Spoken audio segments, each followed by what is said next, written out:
It was an ordinary afternoon when James walked into the luxury car dealership. He had always dreamed of owning a top-tier car. As he walked through the doors, the shiny cars glistened under the showroom lights. The smell of new leather and polished metal filled the air, and James felt a surge of excitement. He was here to look, but more than that, he was here to make a purchase. It wasn't just any car he had in mind. He wanted something that matched his ambition and hard work. James was dressed in a sharp black suit, shoes polished, and his tie perfectly aligned. He looked like someone who belonged in a place like this. But little did he know, the reception he would get wasn't as welcoming as he had hoped. The salesperson at the front desk glanced at him when he entered but didn't immediately greet him. James, a little confused but eager, walked over to a sleek sports car on display. He touched the smooth surface of the car, admiring its fine details. He could feel the excitement building as he thought about the future he could have with this car. After a few minutes of quietly observing the vehicle, James decided to approach a salesperson. A young man, no older than 30, stood nearby talking to another customer. James cleared his throat to get his attention, and the salesperson looked up. His expression quickly shifted from a professional smile to something more guarded. "Can I help you?" the salesperson asked, his tone neutral but with a hint of impatience. "Yes, I'm interested in this car," James said, pointing to the vehicle he had been admiring. "I'm hoping to purchase it today." The salesperson gave him a quick once-over before replying. "You do realize this is one of our high-end models, right?" His words were sharp, and his body language said it all. He wasn't impressed. James felt a subtle discomfort but brushed it off. He thought that maybe he had misread the situation. "I understand. I'm prepared to pay for it. I've done my research on the car," James said confidently. He was determined not to let any awkwardness get in the way of his goal. He was serious about making the purchase. The salesperson didn't immediately respond. Instead, he turned his head slightly, glancing over his shoulder, as if looking for someone else. After a moment, he returned his gaze to James and sighed. "Actually, I'm afraid I'll have to ask you to leave," the salesperson said, his voice suddenly colder. "You don't quite seem like the type we're looking for today." James stood there, momentarily shocked. He had never expected to be asked to leave, especially not from a place where he was ready to make a purchase. He thought he had misunderstood, but the salesperson's coldness made it clear that he wasn't welcome. "Excuse me," James asked, still trying to comprehend the words. "I'm here to buy a car." The salesperson didn't budge. "I'm sorry, but this isn't a place for people like you," he said dismissively. The words hit James harder than he expected. His face flushed, and his stomach tightened. He didn't want to make a scene, but he could feel the anger rising within him. He wanted to argue, to fight for his right to be there, but something told him that it wouldn't matter. The look in the salesperson's eyes said it all. With a deep breath, James nodded slowly, then turned and walked out of the dealership. The door closed softly behind him, and he was left standing in the parking lot, feeling humiliated and confused.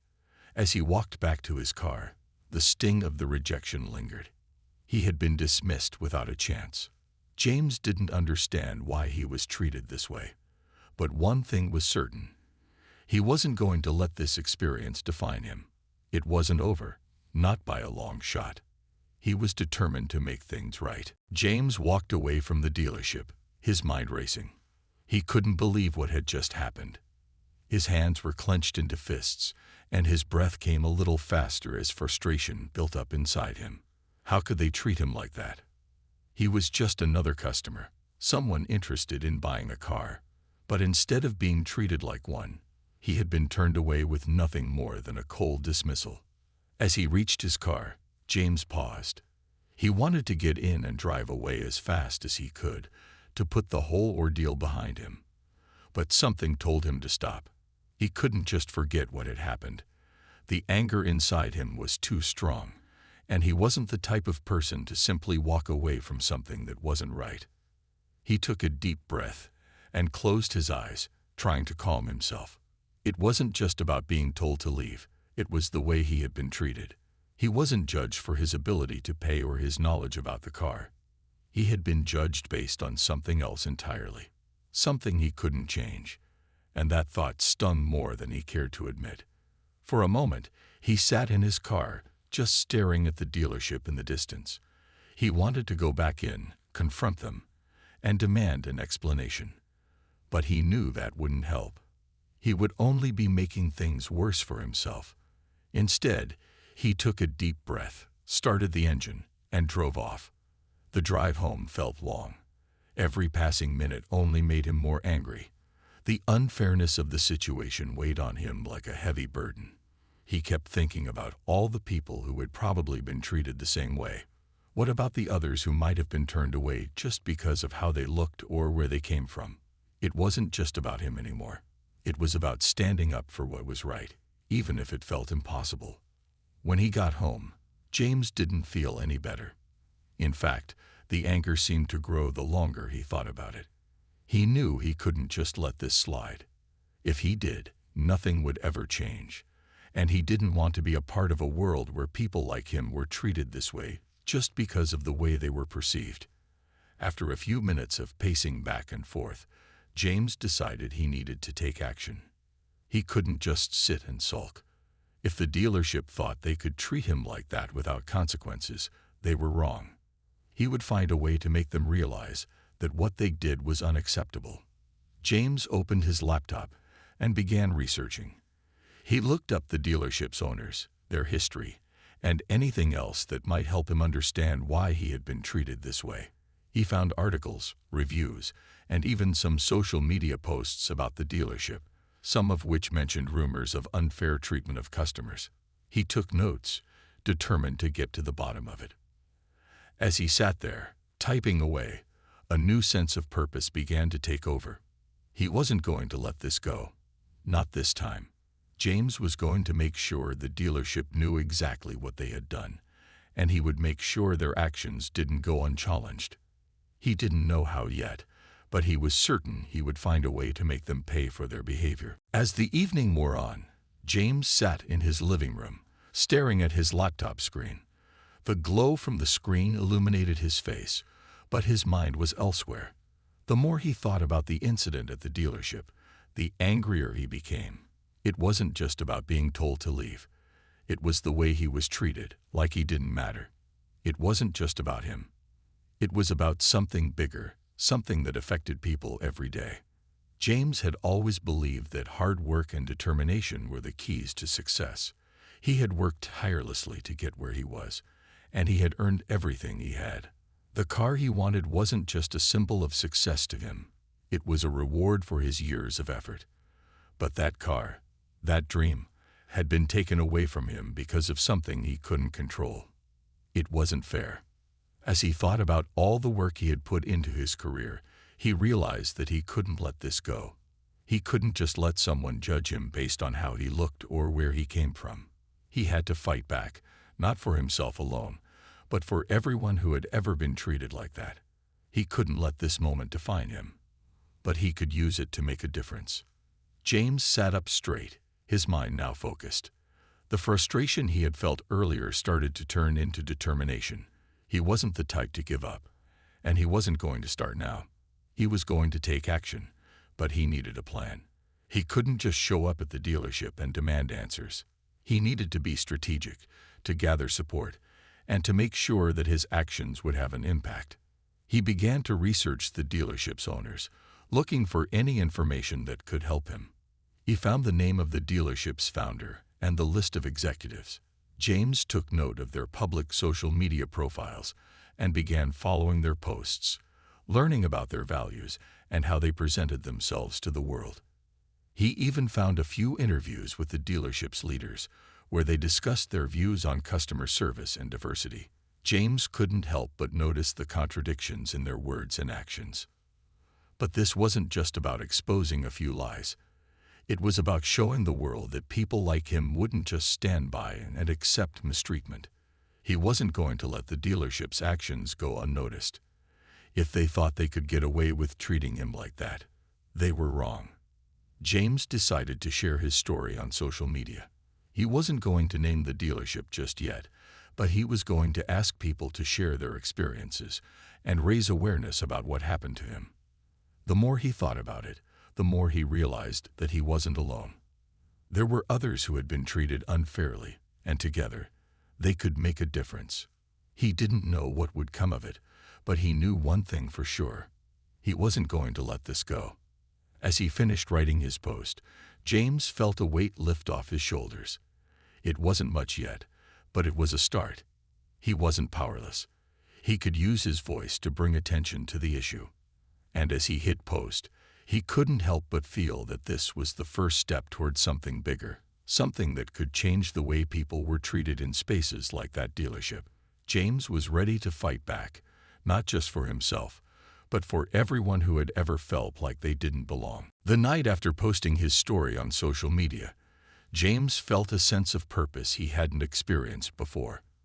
As the comments and messages began to roll in, his frustration was replaced with a feeling of determination. People were responding, sharing their own stories, offering support, and praising him for speaking out. It was clear that this wasn't just about one person's bad experience. It was a wider issue that affected many people. But James knew that social media was just the beginning. If he wanted to make a real impact, he needed a plan, something bigger than just posting his story. He needed to take action that would force people to pay attention. The dealership had shown its true colors, but James was ready to show the world the power of standing up for what was right. The first thing James did was take a deep breath and slow down. He couldn't act on impulse. He needed to think through his next steps carefully. He wasn't just going to walk back into that dealership without a strategy.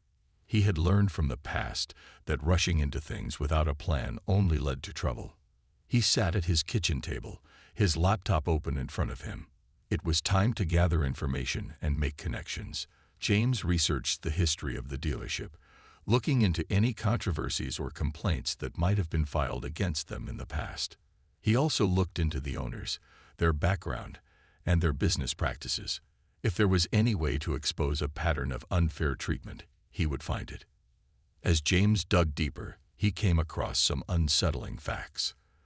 The dealership had received complaints from other customers, especially about the way they treated people who didn't seem to fit their image. There were reports of discriminatory practices, with some customers claiming they were turned away or ignored simply because of their appearance. James knew he wasn't the only one who had been mistreated, and now he had proof. This made him feel even more motivated to take action. But simply posting about the complaints wasn't enough.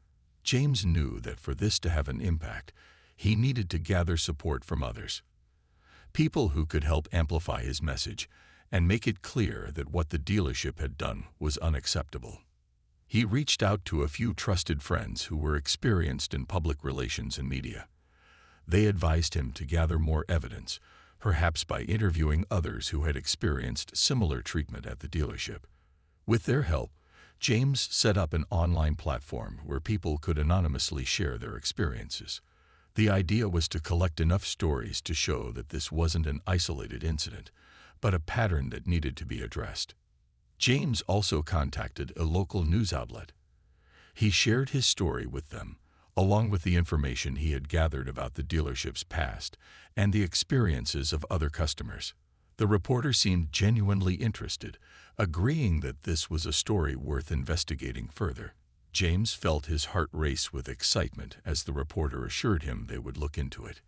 As he went through all these steps, James felt more confident.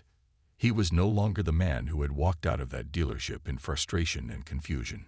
He was a man with a purpose, with a plan, and with support from people who believed in him. The day was coming when he would return to that dealership, not as a frustrated customer, but as someone who had prepared for the moment, armed with the facts, the stories, and the determination to make sure nothing like this happened again. He wasn't just going to demand an apology.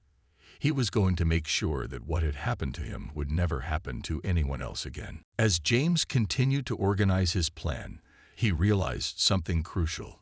He couldn't do this alone. While his own voice and story were powerful, The truth was that a single voice often wasn't enough to create lasting change. He needed the support of others, the stories of people who had experienced the same treatment. He needed to show that the problem was much bigger than just his encounter at the dealership.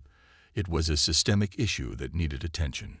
James took a step back, thinking carefully about how to gather the support he needed. He knew that people would be more likely to help if they saw that this was not just about one person but about a wider cause. So he started to spread the word. He reached out to friends, family, and colleagues, asking them to help share his story and bring in others who might have experienced discrimination or unfair treatment. It didn't take long for his network to respond. His social media post had already gone viral, with people from all over sharing their own experiences. James was amazed at how many people had similar stories to tell, and the more he read, the angrier he became. It wasn't just the luxury car dealership he had visited. There were complaints about various businesses across the city, all pointing to the same type of discrimination, the kind that wasn't always visible but was deeply felt by those who experienced it. James began to create an online platform for people to share their experiences anonymously. It wasn't just about him. It was about empowering others to speak up without fear of being judged or retaliated against. He worked with a few close friends who helped organize the platform. And soon, the stories started pouring in. Each story added another layer of truth to the situation, showing that this was not an isolated incident. It was part of a larger pattern that needed to be addressed. As the days passed, more and more people joined the movement. James wasn't just seeing support in the form of online comments anymore. He was getting messages from local activists, influencers, and even a few well-known public figures who offered to help amplify his cause. He was amazed by how many people wanted to get involved. Some offered legal advice, others helped him craft a formal letter to the dealership, and a few even volunteered to help him gather further evidence. It wasn't just about raising awareness anymore. James realized that they were building a community of people who believed in fairness, equality, and the right to be treated with respect, no matter who you were or where you came from. The stories of those who had been turned away from businesses or treated unfairly began to shape the movement, showing that this wasn't just a one-time mistake. It was a reflection of a deeper issue, one that had been allowed to persist for too long. One of the key moments that fueled James' determination came when a reporter from a local news station reached out to him. After seeing his posts and learning about the stories of others, the reporter wanted to interview James and cover the story on television. James couldn't believe it. This was the break he had been waiting for, the chance to take his message to a broader audience and expose the reality of what was happening. James agreed to the interview, knowing that this was the moment when everything could change. It wasn't just about the dealership anymore. It was about fighting for fairness, standing up for what was right, and showing the world that one person, even in the face of adversity, could make a difference. As he prepared for the interview, James felt a renewed sense of confidence. With every piece of support he gathered, he knew that he was no longer just fighting for himself. He was fighting for everyone who had ever been made to feel small, dismissed, or unimportant. This wasn't just a personal battle. It was a fight for justice, and he was ready to see it through to the end. The day James had been preparing for finally arrived. After weeks of research, planning, and gathering support, he was ready to return to the luxury car dealership. But this time, he wouldn't be walking in alone. He wasn't just going in as a frustrated customer. He was going in as someone who had a purpose, a message, and the backing of many others who had faced the same type of mistreatment. James stood outside the dealership, taking a deep breath before walking through the doors. The cars inside sparkled under the lights, as if nothing had changed since his last visit. But everything was different now. James was different. The man who had once left feeling humiliated and powerless was now walking in with the confidence of someone who had a voice and the support of many. As James walked in, the atmosphere felt tense. He could feel the eyes of the staff on him, and the receptionist, who had been so dismissive before, looked up in surprise. She clearly recognized him, and her face showed signs of discomfort. But James didn't let that faze him. He had come for something much bigger than an apology. He had come to make a statement, to show that he wouldn't be ignored or mistreated without consequences. With calm determination, James approached the counter and smiled at the receptionist. "I'm here to speak with the manager," he said in a steady voice. The receptionist hesitated, unsure of what to do. She glanced toward the back office and then back at James. "One moment, please," she said, sounding a little nervous. While waiting, James could feel the tension in the air. The dealership had no idea what was coming. The moment he stepped through those doors, he wasn't just another potential customer. He was a symbol of change, a force that would make sure this kind of treatment would no longer go unchecked. Soon, the manager appeared. He looked surprised to see James, and his expression quickly shifted to one of discomfort. James had remembered the man from his first visit, and he could tell the manager was trying to figure out how to handle the situation. But James was no longer intimidated. "I would like to talk," James began, his voice calm but firm, "about what happened the last time I was here." The manager cleared his throat. "I'm sorry for any inconvenience, sir," he said, his tone attempting to sound polite but defensive. "We take customer service very seriously, and I assure you, we will look into any concerns you have." James shook his head. "It's not just a concern, it's a problem. It's about how you treated me, and how many others have been treated the same way. You turned me away because of how I look, not because I didn't have the money or the desire to buy a car. And I'm sure I'm not the only one." The manager shifted uncomfortably. "That's not what we intended at all," he said quickly. "We value all our customers." James took a deep breath, staying focused. "This is bigger than a single incident. I've spoken to a lot of people, and it's clear that your dealership has a pattern of discriminating against customers based on their appearance. And I'm not just here to ask for an apology. I'm here to make sure this never happens again." As James spoke, the manager grew increasingly nervous. He glanced around the showroom, but no one spoke up. James wasn't alone. He knew this was just the beginning. "I shared my story online, and others have too," James continued. "You're not just dealing with one customer's complaint anymore. You're dealing with a movement that will make sure you're held accountable for how you treat people." At that moment, James felt a wave of power. He wasn't just speaking for himself. He was speaking for everyone who had been wronged by businesses that thought they could get away with unfair treatment. This time, things would be different. This time, James was in control. The manager looked around, clearly unsure of how to proceed. He had no idea how much support James had behind him. But James wasn't about to back down. He had already made his point clear. "Thank you for your time," James said calmly. "I'll be watching closely to see how you respond to this, and so will a lot of other people." With that, James turned and walked out of the dealership. But this time, as he stepped back into the sunlight, he didn't feel defeated. He felt like a winner. The fight wasn't over yet, but it had just begun. And James was ready for whatever came next. James didn't just want to make a statement. He wanted to take action that would send a clear message, not only to the dealership, but to everyone watching. He wasn't about to let this opportunity pass him by. He had prepared for this moment, and now it was time to make it count. As he stood outside the dealership, his phone buzzed in his pocket. He had just received a message from a local news outlet. They were ready to cover his story, and they wanted him to come back for an interview. This was the chance he had been waiting for, the moment to expose the dealership's actions to the world. But James didn't want to just talk about it. He wanted to do something unexpected, something that would make everyone stop and listen. He knew what he had to do. Without hesitating, he walked back into the dealership, his footsteps steady and purposeful. As he entered, he could feel the eyes of the staff on him again. The same receptionist looked up from her desk, and this time, there was no surprise in her expression.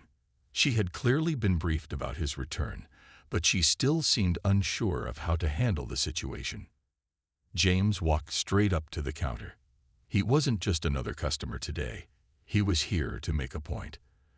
The same manager who had greeted him earlier appeared, his face showing signs of tension. He was clearly aware of what James had been saying online, and he knew this wasn't just about a simple complaint anymore.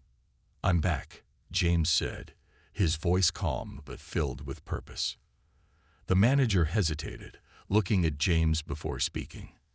"We've reviewed the situation, and we want to make things right. We understand your concerns." But James wasn't interested in apologies. He had heard enough words to last a lifetime.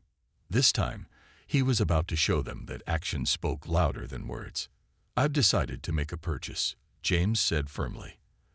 The manager looked at him in surprise, clearly not expecting this. "I'm here to buy the car I wanted the first time I came in." The manager blinked, clearly caught off guard.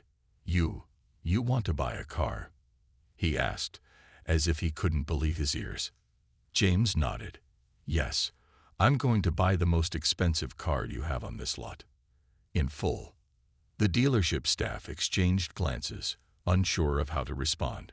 But James was determined to prove a point, and he wasn't about to back down. He knew what he was doing. This wasn't just a purchase. This was a way to turn the tables. It was his way of showing that he wouldn't let anyone define his worth based on how he looked or where he came from. As he signed the paperwork and arranged for the payment, the tension in the air was palpable. James could feel the eyes of the staff on him, and it was clear that they didn't know what to make of this turn of events. The manager tried to act like everything was normal, but James could see the unease in his eyes. Once everything was taken care of, James stood up, ready to leave with his new car. But before he walked out the door, he turned back to the manager. "I hope you realize that this is just the beginning," he said calmly. "It's not enough to just apologize or offer a refund. Your dealership needs to make real changes, and I'm going to make sure that happens." With that, James walked out of the dealership, the keys to his new car in his hand. But this wasn't just about the car. It was about sending a message that would be heard loud and clear. He had come back, and he had done the unthinkable. And he wasn't done yet. As James drove away from the dealership, he felt a sense of accomplishment. He had taken control of the situation and turned it into something powerful. This was just the beginning of a larger fight. But today, he had won. He knew that his actions had spoken louder than any words could, and that this moment would stay with the dealership for a long time to come. The days following James' surprising return to the dealership were a whirlwind. His decision to buy the most expensive car in the showroom, in full, had sparked an unexpected wave of attention. News outlets, social media platforms, and even influencers began covering the story. The once small issue had turned into a massive conversation about fairness, discrimination, and the power of standing up for what's right. James had always been determined to make a change, but he never expected it to gain this much momentum. People from all walks of life began to share his story, praising his bravery for returning to the dealership and making his point in such a bold way. The hashtag he had started online, #NotJustABuyer, quickly went viral, with thousands of posts from people who had experienced similar mistreatment at businesses all over the country. As news stations began covering the story, interviews were conducted with James. They asked him about his motivations, his feelings during the incident, and what he hoped would come from it. James was careful in his answers, focusing not only on the personal insult he had experienced, but also on the larger issue of unequal treatment. He spoke passionately about how people from all backgrounds deserve to be treated with respect, no matter their appearance, race, or background. "What happened to me at the dealership isn't just about one man being turned away," James said in one interview. "It's about a system that allows this to happen. People are judged before they even get a chance to show who they really are. I'm here to change that, not just for me, but for everyone who's ever been treated this way." The public's response was overwhelming. Support poured in from all directions. People shared their own stories of discrimination, whether at car dealerships, restaurants, or other businesses. Many expressed their frustration at not knowing how to speak up, and they praised James for finding the courage to take action. The outpouring of support made James realize just how much of an impact his story was having. Meanwhile, the dealership was under intense scrutiny. News reporters visited the location, speaking to employees and customers, asking tough questions about the company's practices. It wasn't long before people began digging deeper into the dealership's history. Complaints about their treatment of customers started to surface, and several former employees came forward with stories of their own. The company's reputation, which had once been pristine, began to crumble as more and more people joined the conversation. The dealership was forced to release a public statement, offering apologies and promising to review their practices, but the damage had already been done. Many customers, especially those who had been following the story, no longer trusted the company. Some even called for boycotts, choosing to spend their money elsewhere. The dealership's management quickly realized that simply apologizing wasn't enough. They had to make real changes if they wanted to rebuild their reputation. James was watching all of this unfold, and while it was satisfying to see the dealership finally acknowledge their mistake, he knew this wasn't the end. The attention the story had received was only a small part of the larger movement he was part of. His goal had always been to inspire others to speak up, to let them know that they didn't have to accept mistreatment, and to show that one person really could make a difference.